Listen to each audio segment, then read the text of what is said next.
Баршаларыңызға қайырлы күн көрермендер, каналыма қош келдіңіздер.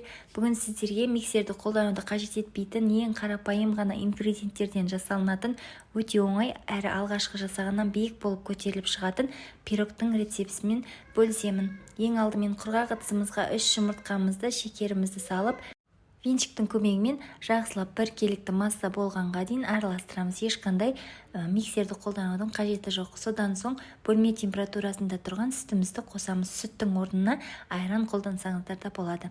Тағы да венчикпен жақсылап араластырып, содан соң сұйық май қосамыз. Жақсылап тағы да біркелікті масса болғанға дейін араластырамыз. Үстіне салатын ұнымызды міндетті түрде електен өткізіп салуға кеңес беремін. Ендігі кезекте осылай ұнымызды електен өткізіп саламыз. Оның үстіне 1 шай қасық қамыр қопсытқыш не болмаса ас содасын қоссаңыздар болады.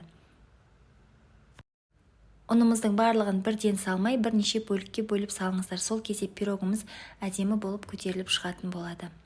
Тағы да венчикпен осылай біркелікті масса болғанға дейін жақсылап араластырамыз.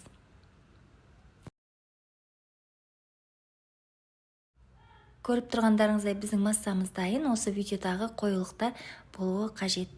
Келесі кезекте арнайы формамызға саламыз. Үйіңізде қандай форма бар, сол формаға салып пісіре бересіздер.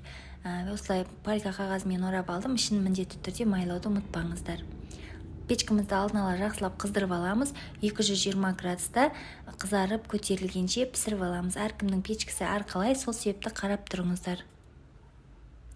Менде 25-30 минут аралығында пісіп шықты. Формадан әбден суығаннан соң шығарамыз. Көріп тұрғандарыңыздай пирогымыз оп-оңай жасалынады, және де үйдегі бар қарапайым заттардан жасалынатын ең оңай әрі сәтті шығатын рецепттердің бірі. Міндетті түрде осы рецептпен жасап көріңіздер, сіздерге де ұнайды деген ойдамын.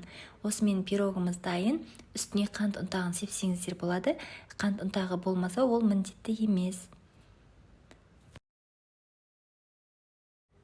Қазір сіздерге кесіп көрсететін боламын. Көріп тұрғандарыңыздай жұмсақ, сондай нәзік болып шығады, және де дәмі де өте керемет болып шығады.